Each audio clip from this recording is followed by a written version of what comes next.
السلام علیکم ورحمۃ اللہ وبرکاتہ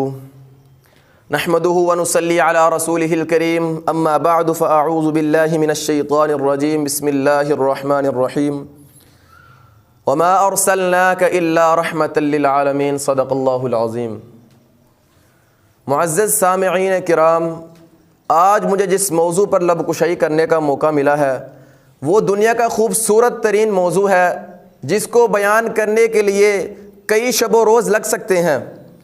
لیکن میں آپ احباب کے سامنے اس کو مختصراً بیان کرنا چاہوں گا، اور وہ ہے سیرت النبی صلی اللہ علیہ وسلم۔ میری بات ذرا غور سے سنیے گا، نبی اکرم صلی اللہ علیہ وسلم کی سیرت بیان کرنے لگا ہوں، ذرا مؤدب ہو کر بیٹھ جائیے۔ رسول کائنات فخر موجودات محمد عربی صلی اللہ علیہ وسلم کو خالق ارض و سما نے، رب العلا نے نسل انسانی کے لیے طریقہ کاملہ اور اسوہ حسنہ بنایا ہے، اور آپ صلی اللہ علیہ وسلم کے طریقہ کو اللہ رب العزت نے فطری طریقہ بنایا ہے۔ محسن انسانیت صلی اللہ علیہ وسلم کے معمولات زندگی قیامت کی در و دیوار تک شعار و معیار ہے۔ یہی وجہ ہے کہ سیرت النبی صلی اللہ علیہ وسلم کی ہر گوشہ تابناک اور ہر پہلو روشن ہے۔ یوم ولادت سے لے کر یوم رحلت تک کے ہر معاملات کو اللہ رب العزت نے لوگوں سے محفوظ کرا دیا ہے،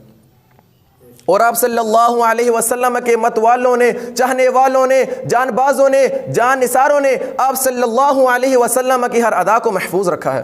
اور باقاعدہ سند کے ساتھ تحقیقی طور تک ہم تک بھی پہنچایا ہے۔ لہذا سیرت النبی صلی اللہ علیہ وسلم کی جامعیت و اکملیت ہر قسم کے شک و شبہ سے محفوظ ہے۔ دنیا انسانیت کی کسی بھی عظیم المرتب ہستی کے حالات و زندگی، معمولات و زندگی، انداز و اطوار، رجحان و مزاج، نشست و برخاست، حرکات و سکنات اتنے مدلل اور کامل طریقہ پر نہیں ہے جتنا کہ ایک ایک جزئیہ نبی اکرم صلی اللہ علیہ وسلم کی سیرت کے مطابق تحریری شکل میں دنیا کے سامنے موجود ہے۔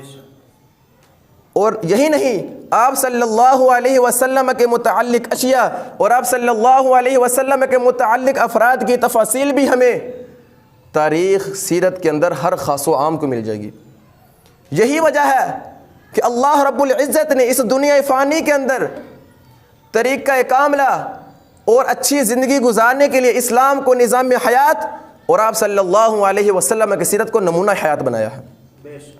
اور وہی طریقہ اسلامی ہوگا جو نبی اکرم صلی اللہ علیہ وسلم سے قولاً اور فعلاً منقول ہوگا۔ عبادت و طاعات کے متعلق آپ صلی اللہ علیہ وسلم کی عادات شریفہ اور سیرت طیبہ کے اوپر برابر لکھا اور بیان کیا جاتا رہا ہے۔ دنیا میں ہر لمحہ، ہر آن آپ صلی اللہ علیہ وسلم کا ذکر خیر کہیں نہ کہیں ضرور ہوگا، آپ صلی اللہ علیہ وسلم کی سیرت بتلائی اور سنائی جا رہی ہوگی، پھر بھی سیرت النبی صلی اللہ علیہ وسلم کا عنوان پرانا نہیں ہوگا،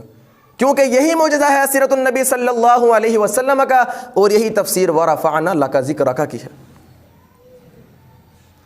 تمام صحابہ کا اجماع ہے، جو کہ نبی اکرم صلی اللہ علیہ وسلم کے تارے ہیں، فرماتے ہیں نبی اکرم صلی اللہ علیہ وسلم سے خوبصورت ترین اور حسین ترین اپنی زندگی میں کبھی نہیں دیکھا، اور نبی اکرم صلی اللہ علیہ وسلم کا سن اس دنیا کائنات میں کہیں نہیں ہے۔